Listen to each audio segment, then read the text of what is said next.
Hello, today we will be unboxing the new iPhone 12 Pro Max, because it has just arrived and it's been a while since I have unboxed an iPhone, because last time I bought an iPhone was the XS, which I'm still currently using. But I'll talk a little bit more about why I upgraded in a second. So it is about 3:30 on Friday the 13th, and that is when UPS dropped off my new iPhone. So I'm filming this as quickly as possible so that we still have light to actually do this unboxing. It's been a while since I've actually even had a phone shipped to me, because the last time I picked up a phone, a new phone, was 2 years ago, and I went to the Apple store and I lined up at 5:30 in the morning and there was nobody in line. If you haven't seen that vlog, I will link it here or here. And yeah, it was quite embarrassing. I called ahead to the store and they had told me that people were lining up for the new iPhone, and that was the XS at the time. But I got there the next morning and there was definitely no one lined up. Just me. But this is the new phone. Very exciting. You can kind of already tell which color I got. The box kind of spoils the surprise. But let's flip you around and unbox. Okay, so we're all set up. Box is a little thinner than previous years.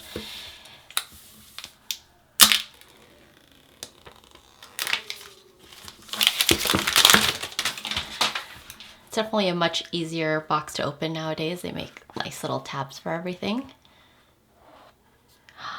Oh, the blue looks really nice. This is my second time seeing this color in person. I checked out the 12 Pros when I was getting my MacBook repaired, or picking up my MacBook from repair, and I really love this color. Very fingerprinty. Let's just put that down. I'm sure you guys all know by now what is in, or isn't, I guess, in the box. Oh, so this is new.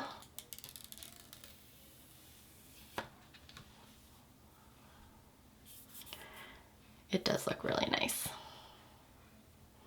Stainless steel edges, reminiscent of the iPhone 5. It is a big phone. This is in comparison to my current phone, which is the XS. This is how they look.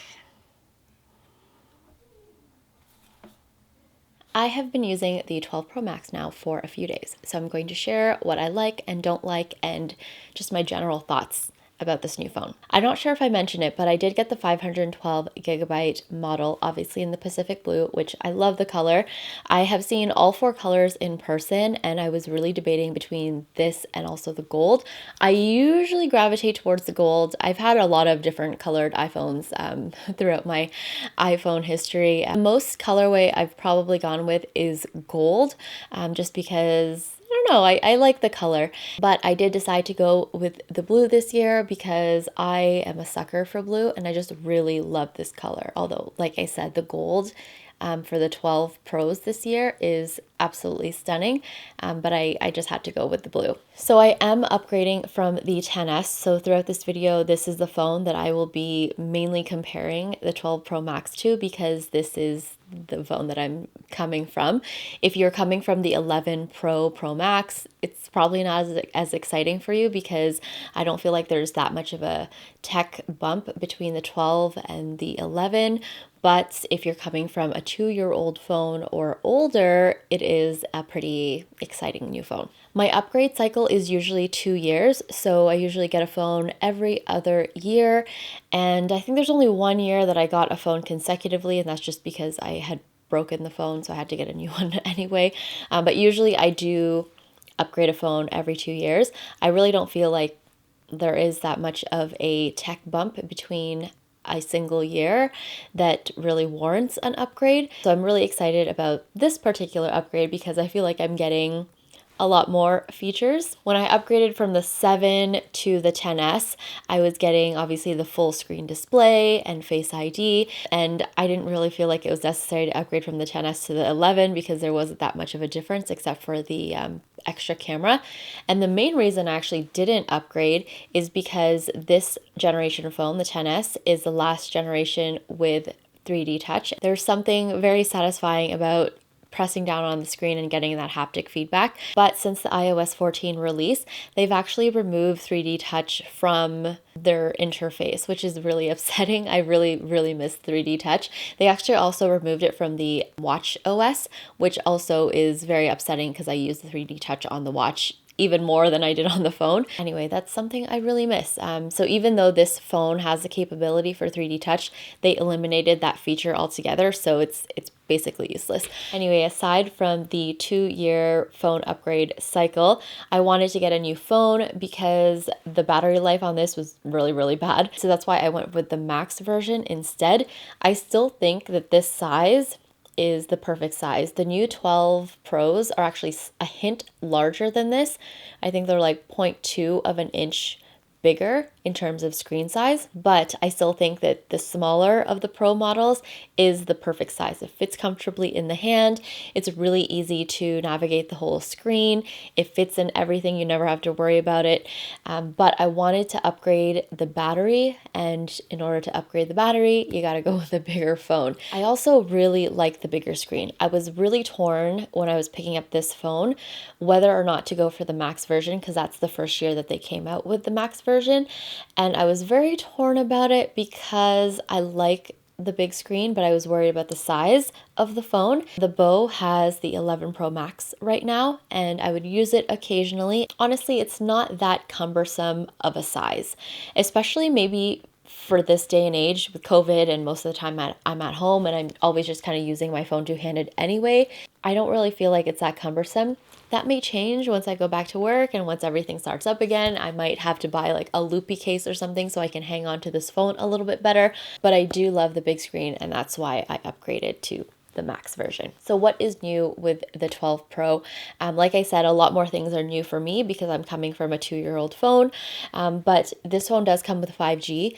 It's really not a selling point for me because 5G in Canada is really spotty to begin with. And also I am with Fido, which is kind of like a budget carrier, and they don't even offer 5G. So if I did want to use 5G in the very limited spots that I can use it, I would have to upgrade to like Bell or Rogers, or I think TELUS as a carrier, and I don't really want to pay $100 for a phone plan. My phone plan right now with Fido is $55, and I think I get 6 gigs of data and unlimited minutes Canada-wide, which is perfect for me. It's exactly what I need. I don't really need that much because most of the time I'll be at home where I have Wi-Fi, or I'll be in the office where I have Wi-Fi, so I don't really need like 30 gigs of data. But yeah, 5G is something that this phone has, but it's not something that I use. I don't even use LTE actually, because where I am, sometimes LTE tends to drop a lot more than 3G. 3G is just,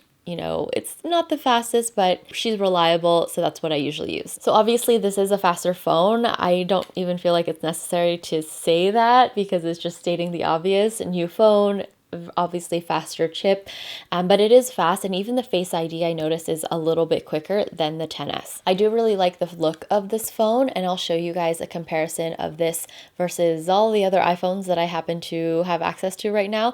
I still actually have an old version, not the old version, but the old iPhone 5. It's at my parents' house. I had my mom bring it over when she was visiting so I could do this comparison, because the 12 series phones this year have been designed with the iPhone 5 in mind. So instead of being curved on the edges, they are flat and more boxy, which I've always really liked. I've always liked the design of the iPhone 5s. It's just compared to the phones now, it's a little bit small.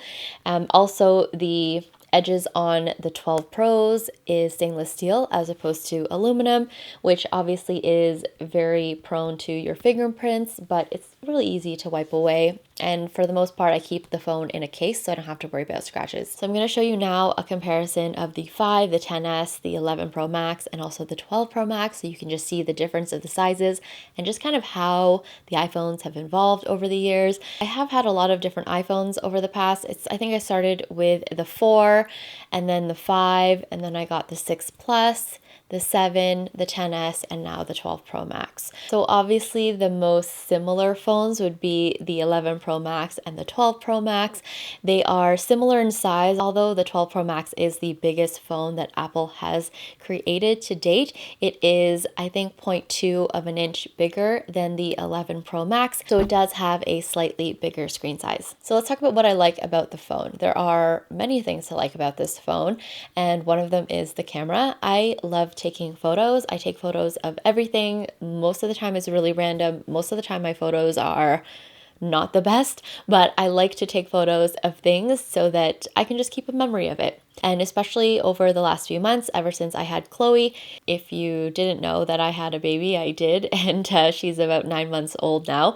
But if you look through my camera roll, it's basically just all photos of Chloe and then the occasional food shot. But I love to take photos, and having the best camera on a phone is great because this is really the camera that I have with me 99.9% of the time. So I do really love the new camera quality in this phone, and compared to the 10S that I'm coming from, I have an extra camera here. So as you can see, the 10S only has 2 cameras, and then the 12 Pro Max has 3 cameras. The 10S has the wide and then the telephoto. So the wide is just like your standard camera lens, and the telephoto is your zoom lens, versus the 12 Pro Max, which has the wide, the telephoto, and then the ultra wide. I will say that I don't really use the ultra wide that often, but when I do, I'm always really pleased with the photo that I get. The telephoto on the 12 Pro Max also crops in a little bit closer.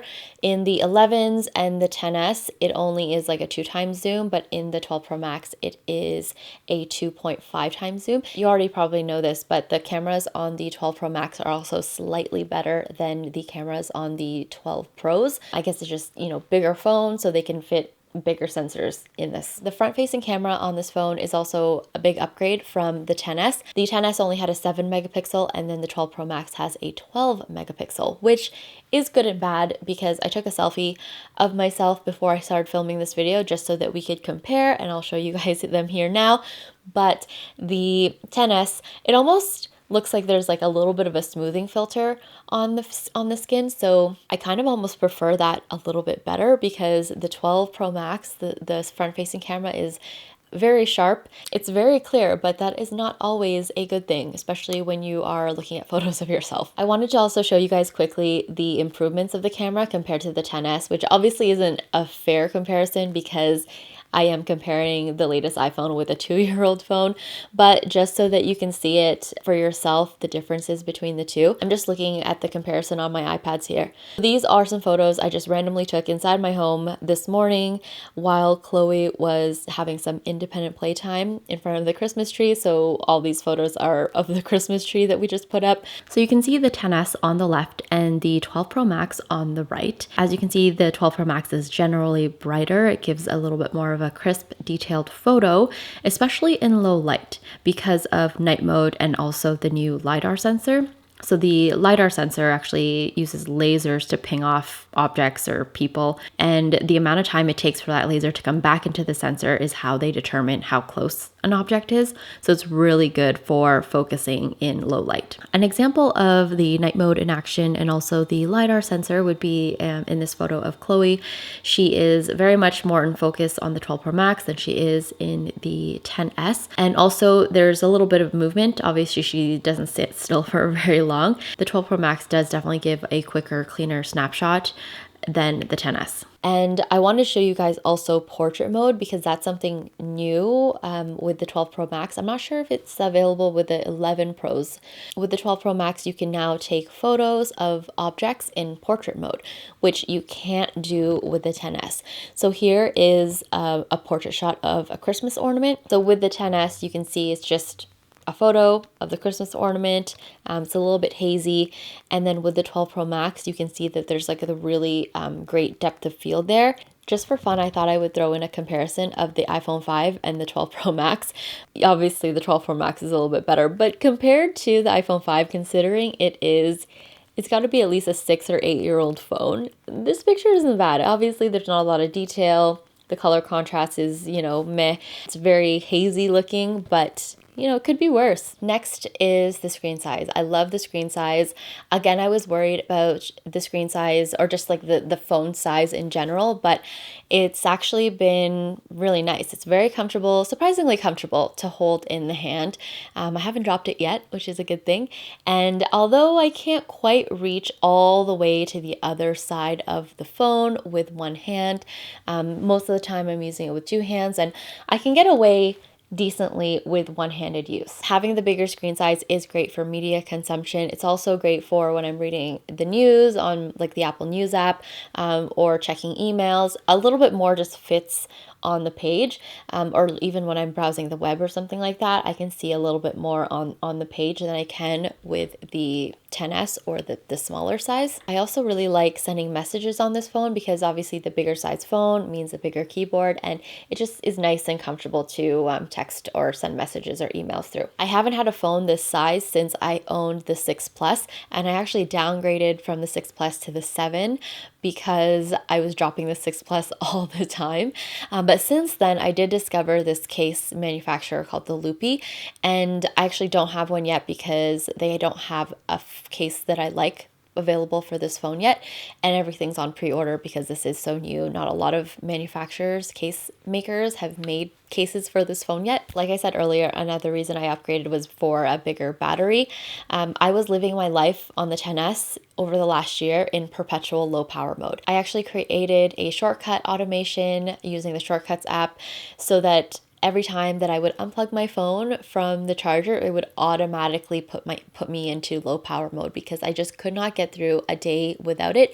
And even in low power mode, especially when I was still working and I was on my phone more regularly, I still had to charge my phone halfway through the day. Otherwise, I would get home and my phone would be just basically a metal brick. So the bigger battery is definitely great.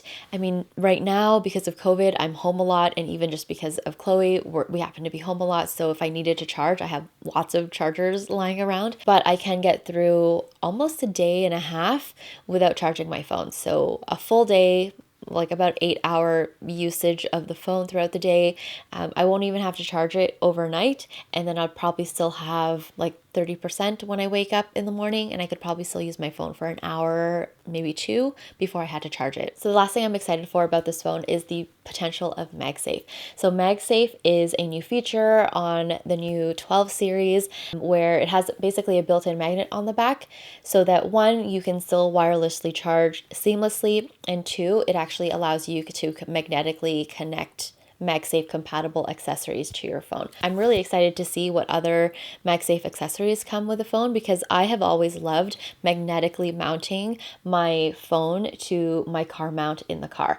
I think it's really easy and convenient, and it's like my favorite way to mount a phone in your car. They have already come out with a Magsafe compatible car mount, but it is a vent mount, which I actually can't use for my vehicle.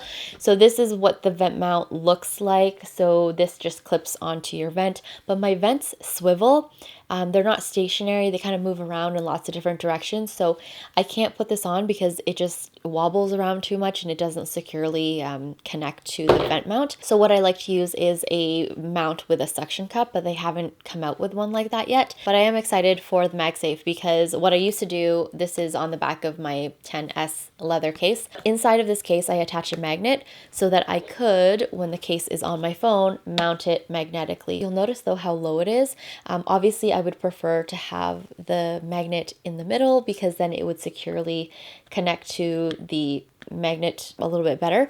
But because I don't want to block the wireless charger, I had to put it lower so that, I could still use the mount, but also still wirelessly charge. With the integration of Magsafe, I don't have to worry about this though. So I am excited about the potential of Magsafe, just gotta wait and see what other accessories come out. I'm filming in front of a window right now, which is why the lighting is so crazy. So I am trying to do my best to kind of keep an eye on it. Where I normally film is our office, but the beau is working from home today, so he has that space, so I'm filming in front of a window. So let's talk about what I don't like about this phone, and there isn't really that many. One thing is really just more of an inconvenience, and it's Face ID. Before COVID, Face ID was perfect. It worked really well. I could just unlock my phone by looking at it. It just felt really seamless to do that. However, with COVID and having to wear a mask, having Face ID is more of an inconvenience now because it's just, you always have to put your passcode in anyway. So that's like my one gripe. I wish that they would have reintegrated something like Touch ID in the power button, which they did for the iPad. The other thing I don't like about this phone is really just an iOS issue, and that is how underutilized the screen is. So this phone is considerably bigger than the XS. However, you can still fit only the same number of icons on the bottom, which is 4. If you're using widgets on your phone, which is a new aspect of iOS 14, you can only fit the same number of widgets and icons on the screen as you could on the smaller device, which is, I feel like, is just really underutilized. I don't know why you can't fit an extra set of widgets, or, you know, maybe just larger widgets on the bigger device. That's really my only gripe. The last thing I don't like about this phone, which is really not that big of a deal, and it's nothing we can change now, but it's the elimination of 3D Touch. I use 3D Touch a lot. It was like one of my favorite features on the iPhones. So not to have it is a little bit of a bummer. They finally phased it out with their iOS update also, so it didn't really make sense to stick with this phone just because that had a feature that you can't use anymore. But I really do miss 3D Touch. My favorite app that used 3D Touch was the phone app. You used to be able to 3D Touch, or actually even long press on the phone app, and then it would just show up with your favorite, I think your top 4 favorite phone contacts, and then you could just easily call them. And now you have to go into the app and then click on the contact, which is just one extra step, but it's kind of an inconvenience sometimes. So the last thing I want to talk about are non-issues for me. So things that are new with the iPhone 12 series that really is just doesn't really matter to me. One is the lack of charging brick in with the new iPhones. So as you guys know, if you buy a new iPhone today, all you get is the USB-C to lightning cable cord, and that's it. You don't actually get a brick, which is not great if this is your first time buying a phone, or an iPhone specifically. But if you have had lots of iPhones in the past, you probably have lots of chargers in your house. So for me, it's a non-issue because we have tons of chargers everywhere. We have the OEM lightning cables, we have Anchor lightning cables, we have wireless chargers, we have it all throughout the house, so any room that you go into, you can charge your phone. Another non-issue is really the size of the phone. I already mentioned it, but I really thought that upgrading to the Max would really limit my ability to use my phone one-handed, or make me more susceptible to drops, which technically hasn't happened yet, but I'm sure I'm bound to drop the phone. But I did drop this phone on occasion also, and it's a smaller size, but this fits comfortably in my pocket. Well, relatively comfortably into my pocket. Usually I put my phone in my back pocket anyway, because the front pockets on women's jeans is not generous whatsoever. So it's not like you can fit a whole lot of stuff in there anyway. And let's be honest, I'm in sweatpants most of the time. Right now I'm actually wearing jeans, but typically I'm in sweatpants most of the time, and sweatpants have very generous pockets. So I've had no issues fitting this into a pocket on any bottoms that I own. I also want to just quickly mention that I do, like I said, have a case for my phone. This is just a clear case from ESR Gear. I got it from Amazon. It also came with a screen protector, which I like. I like the screen protectors that actually cover the whole screen and don't have this weird cutout here, so that's good. This is just a temporary case really, because I haven't found any cases that I really like so far, mainly because the device is so new, so not a lot of case manufacturers have come up with cases. I really want a Magsafe compatible case with a Magsafe compatible car mount, but I haven't seen anything available.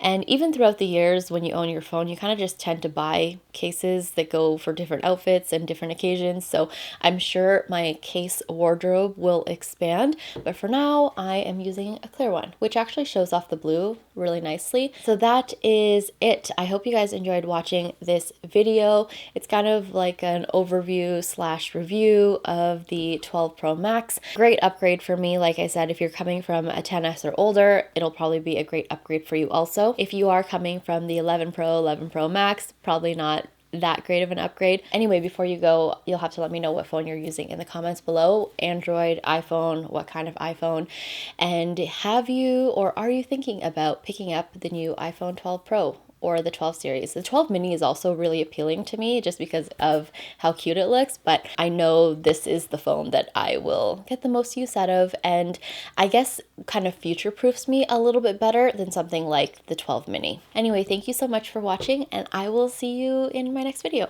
Bye.